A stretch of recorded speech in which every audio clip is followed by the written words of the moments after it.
Lep pozdrav in dobrodošli še v tehničnem delu Kriptopulza. Tukaj, kot ponavadi, si bomo najprej ogledali, kakšno je stanje kriptotrga v primerjavi s prejšnjim tednom, in nato si bomo še podrobneje ogledali tehnično analizo Bitcoina in tehnično analizo Ethereuma. Kar nekaj zanimivih stvari se je zgodilo, tako da jaz predlagam, da kar začnemo.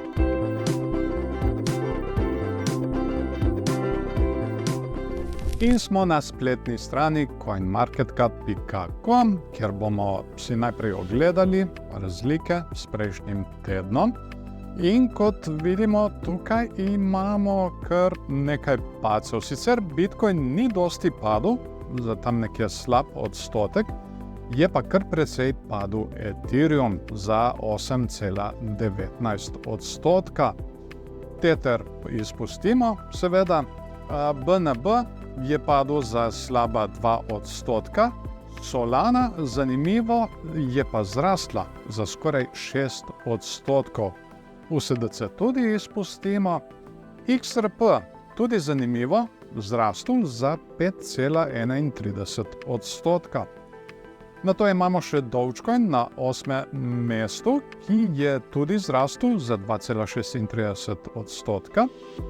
Toncoin na 9. mestu, ki je padel za več kot 8%, in pa še Cardano, ki je imel kar precejšnjo izgubo, skoraj da 10%. Tako, zdaj pa si dajmo ogledati še tehnične analize. Prvi na vrsti je Bitcoin, imamo pred sabo dnevni graf, to je Bitcoin napram ameriškemu dolarju. V prejšnjem videu, če se morda spomnite, sem izpostavil tole bikovsko divergenco, kjer smo imeli dno in nato nižje dno, medtem ko RSI pa nam je dal dno in nato višje dno. In tako je potem prišlo do tegale preobrata in s tem tudi do tele rasti. Zdaj, predvidevali smo tudi, da bo Bitcoin slej ko prej tudi potegnilo nazaj in seveda ciljana meja je 60.000. To je izredno pomembna meja, tako iz tehnološkega kot tudi psihološkega vidika. Tako da zdaj smo pač dobili tale padec in bomo morali malo počakati in videti, kaj se bo dogajalo, če oziroma ko pridemo tukaj do tele meje 60.000. Ta meja, kot sem že omenil, je kar precej pomembna. Druga stvar, lahko bi potegnili tudi medvedjo divergenco, oziroma skrito medvedjo divergenco, se popravljam. Tukaj, če pogledamo tale vrh, imamo višji prvi vrh, kar takole označil, torej imamo prvi vrh, ki je višji, in zdaj smo naredili tukaj drugi vrh, ki je nižji v gibanju cene. In če pogledamo pri RSI, je pa situacija nasprotna. Tukaj smo imeli nižji vrh in zdaj smo naredili višji vrh. In zdaj glede na to, da smo prej imeli tukaj tale padec, bi lahko tale skrita medvedja divergenca pomenila, da bomo ta padec zdaj še nadaljevali. Ampak, seveda, če izgubimo mejo 60.000. Še ena zanimiva struktura se je zgodila tukaj.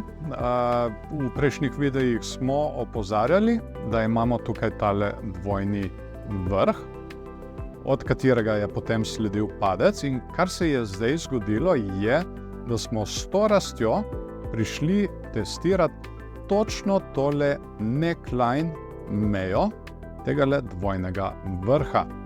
In ponavadi od tle strukturno tudi pomeni nadaljevanje padanja. Zdaj, da si premislim, bi morali najprej prebiti tole neckline mejo. Torej, za bike je ta meja zelo pomembna in bi jo morali osvojiti in tudi potrditi kot podporo. To je meja na okoli 67-68 tisoč. Za medvede pa, kot sem že prej omenil, meja 60 000 in če jo izgubimo, imamo potem tukaj tole območje na 57, 58 000 in če še to izgubimo, je potem meja tukaj na 50 000. Tako da to bo še kar zanimivo za spremljati, ne se pozabiti naročiti in nastaviti obveščanja, da ne boste kakšne epizode zamudili. Dajmo si zdaj pogledati še Ethereum. In imamo pred sabo Ethereum napram ameriškemu dolarju, tudi dnevni graf. In zaenkrat od tega grafa jaz ne dobivam nekih dobrih občutkov. Že v prejšnjih videih smo izpostavili ta velik vzorec padajočega trikotnika, ki je medvedji vzorec. Zdaj, ta glavna meja tukaj za Ethereum je na tam okoli $2900, pa vse tam do 3000. Kaj me najbolj skrbi tukaj zdaj pri Ethereumu? To je pa sledeče. Tukaj smo naredili en vrh, potem je tukaj drugi vrh, nižji vrh in zdaj smo naredili še tretji vrh, ki je v bistvu še nižji vrh. To nekako predstavlja tudi šibkost bikov v gibanju cene. In ta druga stvar je tale meja, ki sem jo že prej izpostavil, na 2900. Ob to mejo smo zdaj že dostikrat udarili. Tukaj 1, 2, 3, 4, 5, nazadnje 6 in zdaj očitno bomo šli tam dol že 7. In večkrat kot udarimo ob kakšno mejo, več je tudi možnosti, da jo izgubimo.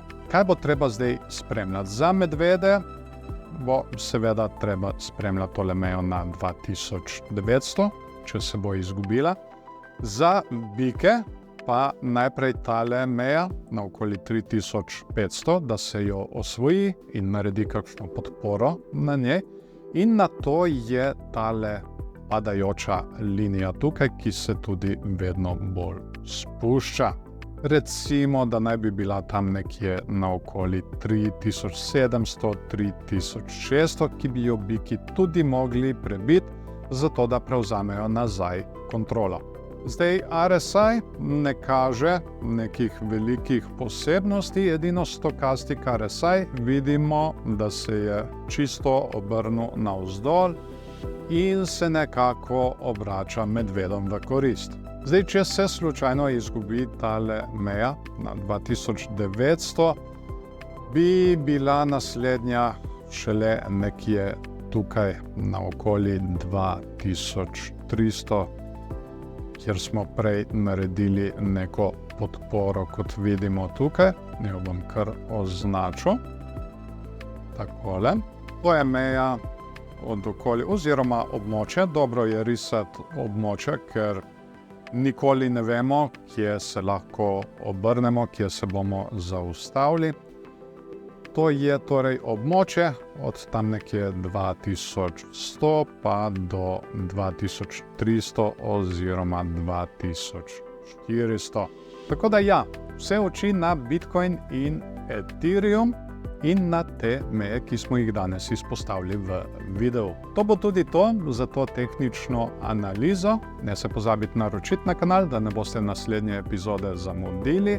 Zanima nas tudi, kaj si vi mislite o teh tehničnih analizah. Je to morda samo en popravek in bomo še naprej rastli? Ali ste bolj medvedji in mislite, da bomo izgubili tele pomembne meje? Kar napišite nam spodaj pod videom pod komentarji.